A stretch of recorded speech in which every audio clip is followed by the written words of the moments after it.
નર્મદા જિલ્લામાં સ્વચ્છ ભારત મિશન અંતર્ગત 5 તાલુકાઓમાં 20 ઈ-રિક્ષાનો ખુદ ભાજપ સરકારના સાંસદ મનસુખ વસાવાએ વિરોધ કર્યો અને સાથે આપ ધારાસભ્ય ચૈતર વસાવાએ પણ વિરોધ કર્યો અને બંને નેતાઓ ઈ-રિક્ષાના વિતરણ કર્યા વગર પરત ફર્યા। તાલુકા પંચાયત પ્રમુખે કહ્યું કે આવી રિક્ષા કે જે 1 વર્ષ પણ ન ચાલે અને જેનું 3,10,000નું બિલ મૂકી એજન્સી અને અધિકારીઓએ મલાઈ ખાઈ ઓડકાર લઈ લીધો હશે હોય એવા ભ્રષ્ટાચારનું અમારા હાથે વિતરણ કરીએ તો આવતીકાલે અમે હાંસીને પાત્ર બનીએ।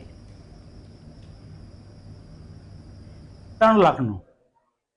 તો આ સાધન બહાર પડેલું છે, એને કોઈ ના કહી શકે આ 3 લાખનું છે। આ કચરા ઉઠાવવા માટેનું સાધન જ નથી। આપો તો કોઈ સારું સાધન આપો,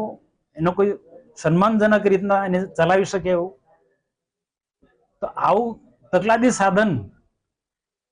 અમે અમારા હાથે આપીએ એ યોગ્ય મન નથી લાગ્યું, એટલે એને મેં નક્કી કર્યું ને ધારાસભ્યશ્રી અને બાકીના તાલુકા પંચાયતના પ્રમુખ છે બધા જ લોકો અમારા આગેવાનો કે આ તકલાદી સાધનો હોય કે રાજ્ય સરકાર હોય અનેક પ્રકારની કલ્યાણકારી યોજનાઓ અમલીકરણમાં મુકતી હોય છે, પણ એમની નીચેના કેટલાક અધિકારીઓ, કેટલીક એજન્સીના લોકો અને કેટલાક એમના વચટિયાઓ ભેગા મળીને એને એમના મનગમતા બિનજરૂરી